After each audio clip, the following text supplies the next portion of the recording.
Hello friends, welcome back to my channel. तो यार देखो, आज अपन पढ़ने वाले हैं एक अनइन्फॉर्म्ड सर्च के बारे में, जो कि है ब्रेथ फर्स्ट सर्च एल्गोरिथम, जिसको हम बोल सकते हैं बीएफएस एल्गोरिथम। ठीक है, बीएफएस एल्गोरिथम बेसिकली पार्ट है अनइन्फॉर्म्ड सर्च का।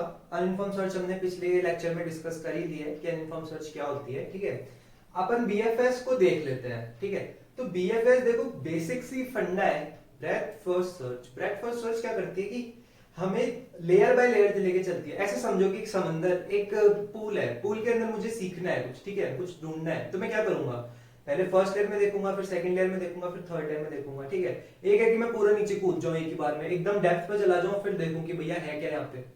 अगर मैं लेयर बाय लेयर देखूंगा ना, ब्रेथ फर्स्ट सर्च एल्गोरिथम, अगर मैं एक साथ डीप में घुस जाऊंगा, डेप्थ के अंदर चला जाऊंगा, तो हो जाती है अपनी डीएफएस एल्गोरिथम। ठीक है, अपन अभी देख रहे हैं बीएफएस, नेक्स्ट वीडियो में अपन देखेंगे डीएफएस। ठीक है, बीएफएस क्या होती है? एक अनइन्फॉर्म्ड सर्च टेक्नोलॉजी है, बता दिया मैंने। ये क्या फॉलो करती है? First in first out technology को। फर्स्ट इन फर्स्ट आउट क्या होती है? फर्स्ट इन, जो पहले घुसा वो पहले निकलेगा, ये होती है first in first out algorithm. इसका बेसिक एग्जांपल क्यू लिख भी रखा है। क्यू क्या करती है? पहले जो घुसा उसको टेल से घुसाएगी, ये टेल मान लो इसकी, और ये हेड है। टेल से तो घुसाएगी और हेड से बाहर निकाल देगी। उल्टा हो गया ना, अपन हेड से घुसाते हैं और टेल से निकालते हैं, बट ठीक है, चलो समझ में तो आई गया ना कि भैया टेल से घुसाएगी और हेड से निकाल देगी। ठीक है, ये अपना हो गया first in first out algorithm. ठीक है, ये कंप्लीट एल्गोरिथम है। देखो थर्ड में लिख रखा है मैंने, कंप्लीट है। कंप्लीट कैसे है? अब सवाल आएगा, आंसर बताओ कंप्लीट कैसे है। तो देखो यार, ए पे है, मान लो मैं ए पे खड़ा हूं। ठीक है, ये मेरी फर्स्ट इनिशियल पॉइंट है। उसके बाद मैं क्या करूंगा,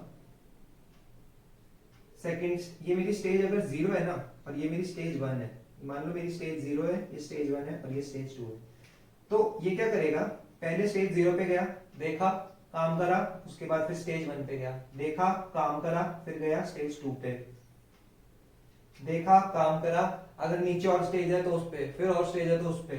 मान लो बहुत बड़ा डेटा सेट है, तो ये क्या करेगा, लेयर बाय लेयर चलता रहेगा चलता रहेगा चलता रहेगा, और हमारा आउटपुट जब तक नीचे तक जाएगा, जब तक जा सकता है ना नीचे, तब तक नीचे तक जाएगा, तो कंप्लीट वर्क करेगा अपना। ठीक है, तो ये हो गया कंप्लीट। शैलोएस्ट नोड क्या होती है कि इसके अंदर जो जस्ट डाउन वाली नोड है ना, पूरी की पूरी स्टेज को, जैसे ये जीरो स्टेज है, स्टेज जीरो है, तो ये पूरी स्टेज जीरो को परफॉर्म करने के बाद स्टेज वन पे जाएगा, तो जस्ट शैलो वाली नोड के ऊपर चला जाएगा, मतलब जस्ट उसके नीचे वाली नोड पे चला जाएगा जो उसके पास में है। शैलो मतलब थोड़ा सा नीचे आया, फिर थोड़ा सा नीचे आया, ऐसे ही चलता रहेगा। तो ये हो जाती है अपने चारों एक्सप्लेनेशन, समझ में आ गई। अब देखो बीएफएस की एक्सप्लेनेशन तो ये ऐसे लिख दोगे, कोई क्वेश्चन आया तो वो अपन कर लेते हैं। तो देखो यही एग्जांपल ले लेते हैं, ए है, बी है, सी है, डी ई एफ, ये है।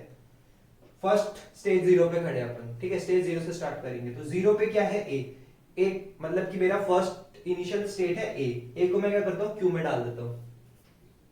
अब मुझे पता है इससे इधर से डालेंगे, लेकिन मेरी क्यू पूरी खाली पड़ी है, तो मैं कहीं पे ही डालू, तो मैं मान लो फर्स्ट पोजीशन में डाल देता हूँ।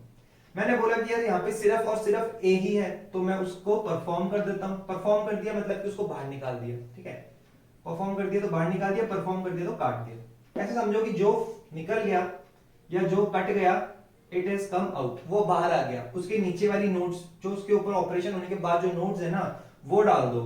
मान लो मैं पहले डाल रहा हूं बी को, फिर डाल रहा हूं सी को, तो मैंने डाल दिया बी और फिर मैंने डाल दिया सी। ठीक है, बी और सी। अब मैं बोल रहा हूं बी को परफॉर्म कर दिया मैंने, मैं क्या बोल रहा हूं कि मैंने बी को परफॉर्म कर दिया, बाहर निकाल दो तो यार भैया। क्यों? क्योंकि देखो सबसे पहले first B came in then came सी, मतलब कि पहले तो बी घुसा फिर सी घुसा, तो पहले निकलेगा भी बी और फिर निकलेगा भी सी। मैंने बी को घुसा दिया, अब बी को घुसा दिया, काम करा, निकाल दिया। काम होने पर इसके ऊपर कौन सी नोड आ गई, डी, तो डी को डाल दो यार इसके अंदर क्यू में। क्या दिक्कत है? कोई दिक्कत है? नहीं है। तो ये हो गया अपना सी, यहां पे डल जाएगा डी। डी के बस बी के ऊपर डी है सिर्फ। ठीक है, तो अब देखो सी, अब सी को निकालना है। क्यों? क्योंकि सी के ऊपर आ गए हम, सी को बाहर निकाल दिया क्योंकि ये उसके बाद घुसा था। सिंपल सा फंडा। अब सी निकला तो अपने पास कौन कौन सी आ गई, डी तो था ही, डी था ना, डी था अपने पास। चलो, तो अपने पास ये डी तो था ही, ये डी आ गया। अब सी हो गया, सी परफॉर्म हो गया, तो उसके कौन कौन से बचे, ई और एफ। ई डाला, एफ डाल दिया। समझ में आया? मैंने सी को परफॉर्म किया और बाहर निकाल दिया, जो परफॉर्म हो रहे हैं वो कट कर रहा हूं और उनको बाहर निकाल रहा हूं। डी, उसके पीछे डी था तो डी आ गया। सी परफॉर्म हुआ तो ई और एफ उसके पॉसिबल नोड्स हैं, तो पॉसिबल नोड्स को डाल दिया। अब मैं क्या कर रहा हूं, डी को परफॉर्म कर रहा हूं और उसको बाहर निकाल रहा हूं। डी परफॉर्म हो गया, क्या बना?